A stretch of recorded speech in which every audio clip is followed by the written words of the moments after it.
देसाई जी, INB secretary Sanjay Jaju जी, PCI secretary शुभा गुप्ता जी, और मेरे media के साथी और युवा साथी जो मीडिया से जुड़ना चाहते हैं।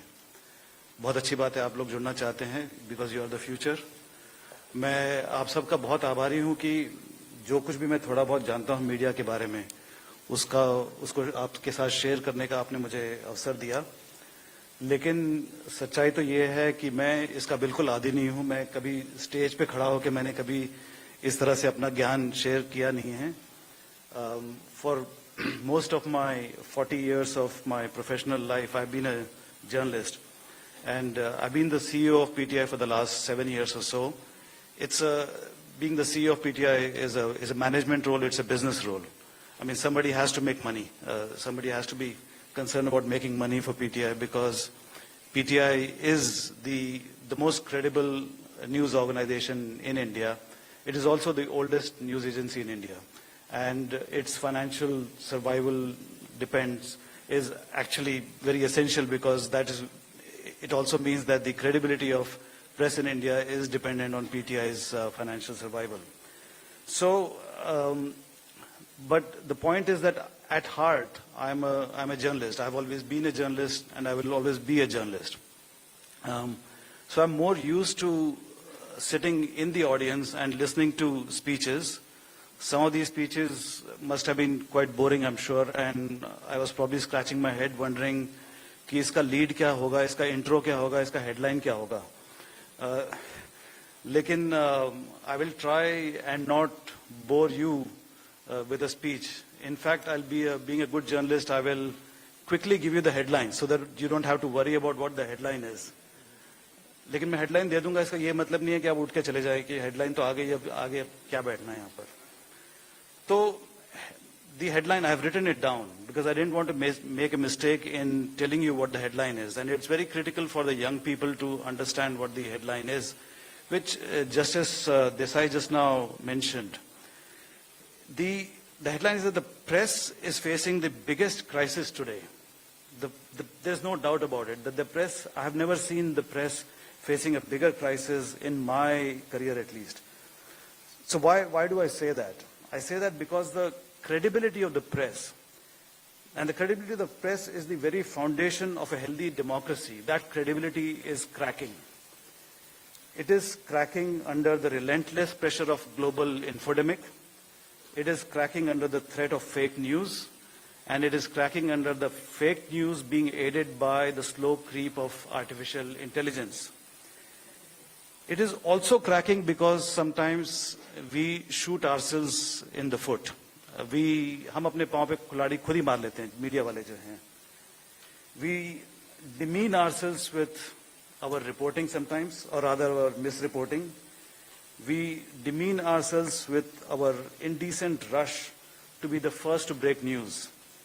And in the process of breaking news, we throw out of the window the fundamental principle of journalism, which is verify before publishing. This, all the IMC students here and other students must have been told in their first class, that you cannot publish without verifying the news. Here, I would like to briefly mention the very shameful episode of the legendary actor Dharmender's purported death.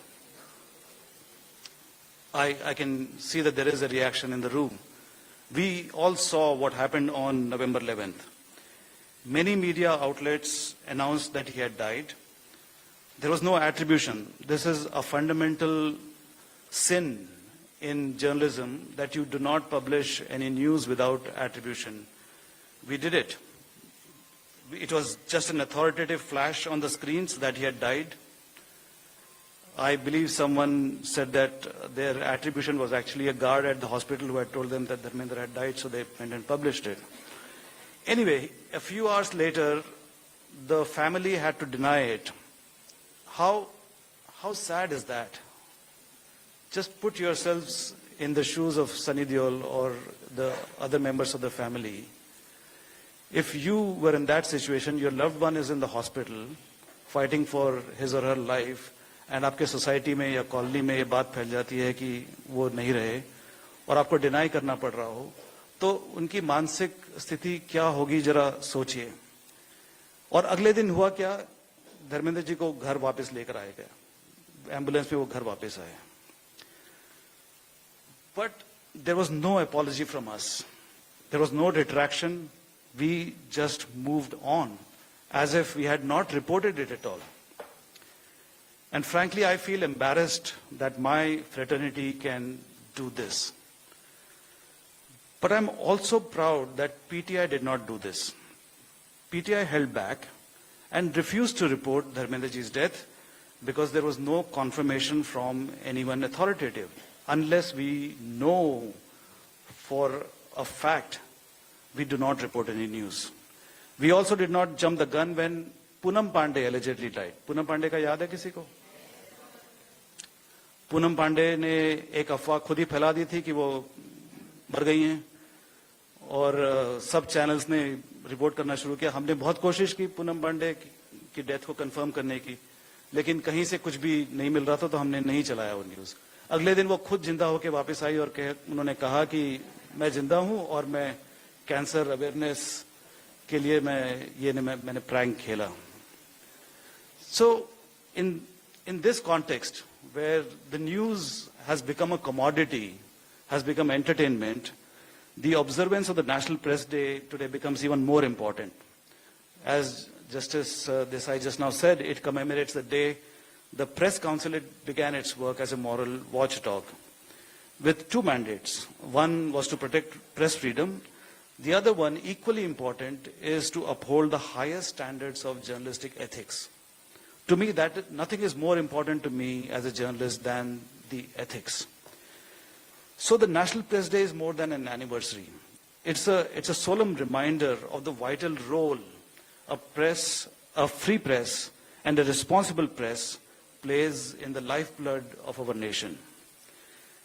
The theme chosen for this year, safeguarding press credibility amidst rising misinformation, is not merely a topic for academic debate. It is a confrontation. It's a confrontation with the most corrosive forces threatening our profession and, by extension, our democracy. Let's take a few minutes to analyze the anatomy of the misinformation crisis. Now, for generations, the press has served as a connective tissue for our society. It has been the eyes and ears of our citizen, a platform for public discourse, and a mechanism for accountability. This sacred trust that has been painstakingly built over the years is very, very fragile. And that fragile trust is being tested by several enemies. So we have the usual suspects. There is the paid news. There is the advertorials masquerading as objective reporting.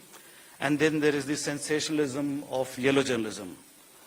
But the modern crisis runs much deeper. What has happened? The digital age has democratized content creation. Anyone with a mobile phone can become a journalist. And everyone is pretending to be a journalist. But journalism is a profession like medicine, for example. You cannot become a good doctor unless you go to the medical school. You cannot become a good journalist unless you have the training. Just because you have the tools of journalism does not mean that you are a great journalist.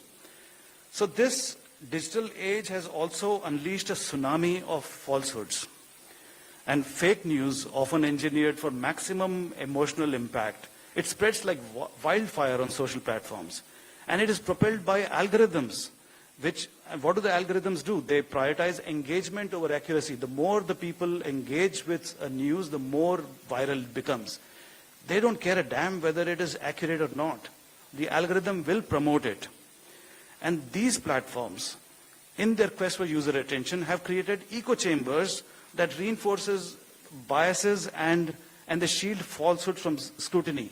The more you see it, a particular kind of video, a similar kind of video or news will keep appearing in your feed, and that is the echo chamber. You are only listening to what you want to listen to, what you want to read. But this distortion of public understanding has real-world consequences. It's not a game. It's not a video game कि आज हमने गलत खबर देख ली और आगे बढ़ गए. नहीं, it has got real-world consequences in our society. It can incite violence. It can undermine public health initiatives, as we saw during Corona time. It can disrupt social harmony. And most dangerously, it can erode faith in democratic institutions. When citizens cannot distinguish between fact and fiction, the very basis of informed consent, which is the cornerstone of democracy, starts crumbling. And now we are facing a more insidious threat, artificial intelligence. The rise of deepfake technology represents a quantum leap in the sophistication of disinformation. We have already seen digitally altered videos of public figures. Their voices are cloned, their words are twisted to promote fraudulent schemes or to spread malicious propaganda. I'll give an example. Very recently, a deepfake video of Finance Minister Nirmala Sitharamanji was circulated to promote a fake investment scheme. It's actually a video of me interviewing Nirmala ji after the budget, after she had presented the budget. So the video is genuine, but a fake audio track has been overlaid on the video. And in that video, I appear to be asking her about a so-called investment scheme, and she supports it wholeheartedly. She even says कि मुझे बहुत फायदा हुआ है, मैंने 40,000 डाले थे, 4 लाख मिले, or something like that. And then she tells everyone, आप इसमें करिए. Her voice is genuine. Her inflection is genuine. The timbre of her voice, the way of her delivery is absolutely genuine. The only flaw I could see, if there was a flaw, was that whoever created the video gave me a Russian accent. अब मैं किस angle से Russian लगता हूं मुझे पता नहीं, लेकिन इस देश में हर कोई तो पता नहीं होगा कि रशियन एक्सेंट क्या होता होगा.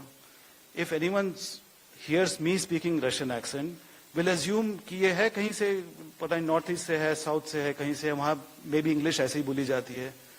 They will fall for it, and people will fall for it. So thankfully we managed to get the video removed from the internet before it could do much harm. So what am I saying here? That this is no longer science fiction. The speed at which with this technology is evolving is breathtaking. In your classes, by the time you graduate from your courses or when you had joined, AI has just progressed by leaps and bounds. What you can do with AI today is far, far impressive than it was a year ago. So what is AI doing? It is challenging the very notion of verifiable truth. Earlier we said that we should verify everything. But even that verification is becoming difficult because AI is becoming so good. Now let's go back to these videos. Why do these videos, these fake videos and fake news, why are they so popular? Why do they gain currency? Because it is an age of instant gratification. People are constantly looking for something new. They want the bragging rights to be the first to share the breaking news with their friends and family. And we are all guilty of this. कुछ आता है WhatsApp में, हमें एकदम से पूरे अपने group में, कॉलेज ग्रुप होगा या फैमिली ग्रुप होगा या जो भी होगा, उनको दिखाना है कि देखो मैंने ये, I posted it first. And the media also seeks the same bragging rights of being the first. इसीलिए हमने धर्मेंद्र जी को, I really hope he lives to be 100. Now, the media has prioritized speed over substance because we want to be the first. We also chase clicks over credibility. And now we have created this turbulent sea of information and disinformation and misinformation. This has led to a very dangerous erosion of public trust in media. Now, restoring that trust is the most critical mission of every journalist and media organization in this room today and in the world today. It is the responsibility of every media organization, every journalist. How do we do this? I can speak only from PTI's perspective. At Press Trust of India, our answer has been to anchor ourselves firmly to 4 bedrock principles of our profession: truth, accuracy, fairness, and independence. For the last 75 years, PTI was founded 12 days after independence. in 1947. PTI is owned by newspapers, so we don't own any allegiance to any one particular business house. A group of newspapers, 99 newspapers originally, came together and created this organization. They run PTI. There is no, so there, even if, let us say, a particular newspaper has a particular political bent or inclination, it is countered by the other owners who have a different bent. So it is impossible for any newspaper owner to assert his or her political agenda on PTI, which is why PTI has remained so credible and neutral and unbiased all these years, for which I'm very, very grateful and I'm very proud. So PTI has functioned with this one unwavering philosophy, which is credibility is our currency. We are nothing without our credibility. We are not going to win great prizes. Nobody is going to give us the Ramnath Goenka Award for journalism, for investigative journalism. But our credibility is what is recognized by India today. This credibility is not just a passive commitment. It's an active daily practice in our newsrooms. Our journalists are trained to be skeptical, to question, to verify. And we adhere to a very stringent, multi-layered verification process. So we at PTI have consciously chosen to prioritize accuracy over immediacy. We would rather be second and right than first and wrong. This institutional discipline, this commitment to getting the facts right, has allowed PTI to remain a trusted source of news for millions of Indians and all the media outlets that rely on our service. You go to any newsroom in India today and they will tell you कि जब तक PTI की खबर नहीं आएगी हम किसी भी खबर को हम नहीं मान लेते. If they are really keen on having an accurate news out there, they want PTI to appear on the screens and only then they will publish it. We have also built our credibility by admitting our mistakes when they happen. We are not super gods, we make mistakes. And God knows Ashwiniji's ministry has been a victim of our mistakes a few times. I hope a very few times. But when our mistakes are brought to our notice, we have zero hesitation, zero embarrassment, zero shame in admitting our fault and correcting our story or providing more balance. Now this brings me to the question of fairness. Everyone wants to be treated fairly. It is a journalist's religion to make her story as fair as possible and bereft of any agenda. So by that yardstick, if an individual has a right to be treated fairly, why not governments?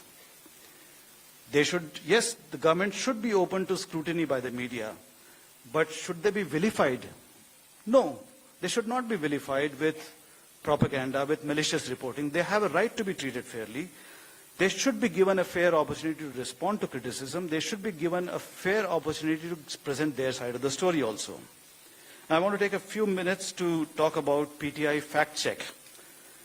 In today's environment, as you know, defending the truth requires more than practicing just these basic fundamental principles of journalism that I talked about are not enough in today's age to verify the truth. Why? Because of AI. You need an active mechanism to fight their falsehoods. So recognizing this, we established the PTI Fact Check Desk. It's a specialized unit of certified journalists armed with advanced tools of traditional reporting to combat the deluge of misinformation. AI is causing misinformation. We are using AI to fight the misinformation. So our teams work tirelessly to monitor, investigate, and debunk viral claims that threaten to mislead the public. And we don't just label something false. If something is brought to our notice, we don't simply say it is false, put a stamp and say it is wrong. We show our work. We show why it is false. We detail our methodology, present the evidence, and explain how the disinformation was created. We go back to the source, the zero source which created the misinformation, show the trail, how it was modified, and then show the public that this was wrong. So our fact-checking extends to countering misinformation related to government policies and initiatives, which are often the most targets of malicious campaigns. Fraudsters often use the name of government schemes to create scams, as I just mentioned about Nirmalaji's video. We have debunked several such claims. I mean, very recently there was a video of Prime Minister Modi promising free bikes during his rally in Bihar. We investigated that, found it to be completely false, and then we informed our subscribers that this was wrong. And this misinformation and the fake videos, the challenge intensifies during times of national crisis. During Operation Sindoor, we saw a coordinated onslaught of disinformation from handles across the border. And PTI came in, stepped in, and debunked many of those videos. One of them was a digitally altered video of the Chief of the Defense Staff. He's apparently admitting the loss of Rafale jets in Operation Sindoor, and that claim was categorically denied. So what is the path forward? I believe it's a collective responsibility.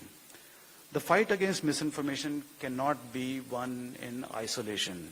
It requires a multi-pronged collaborative effort. First, as news organizations, we must invest in our greatest asset. Who are our greatest asset? The journalists, the future journalists. So at PTI, we have a comprehensive continuous media literacy awareness drive within the newsrooms. We need to equip every reporter, every editor, every desk with the skills to identify sophisticated disinformation, understand the mechanics of deepfakes, use the latest verification tools, and teach them the importance of ethical journalism. To me, that is the most important criteria. Ethics is what is journalism based on. So the modern journalist has to be both a storyteller as well as a digital detective. You have to be a detective to find out where the falsehoods are coming from. Third, we must champion media literacy on a national scale. News agencies like PTI play a vital role, but we must work in concert with educational institutions, technology platforms, and the government. We need to empower citizens starting from a very young age, from class 5 onwards in schools, with the critical thinking necessary to navigate the digital world responsibly. No single newsroom or fact-check unit can handle all the misinformation alone by itself. We need partnerships among media, civil society, platforms, government, and academia. So amid all these pressures that I talked about, commercials pressure, political pressure, or speed, news organizations must continue to uphold accuracy, impartiality, and accountability. That is the core of credibility. Finally, we must demand accountability from the platforms that have become the primary vectors of misinformation. While we value freedom of expression, the freedom cannot be a license to pollute the information ecosystem with impunity. There must be a greater commitment from social media giants and mainstream media ourselves to curb the spread of harmful falsehoods and disinformation on their platforms. Friends, the challenges before are daunting, but they're not insurmountable. I know it's a cliche. Every speech will have this line, that it is daunting but not insurmountable. But this is not a cliche at all. The very existence of the Press Council of India, the Press Trust of India, and our gathering here today is a testament to our collective will to uphold the noble tenets of our profession. And let this National Press Day be a moment of introspection. It should also be a clarion call for action. So let us renew our pledge to the foundational principles of journalism, a commitment to be patient in our pursuit of truth, a pledge to be transparent in our methods, a pledge to be courageous in the face of intimidation, and above all, a commitment to serve the public with unwavering integrity. When a news agency like PTI stands firm on factual reporting, it serves not only its subscribers and clients, but also the country at large. On National Press Day, we should remind ourselves of this critical fact. The press is not simply a business. It is a public service. It is a trust. And I look forward to the day when the public says, I trust the news. Thank you.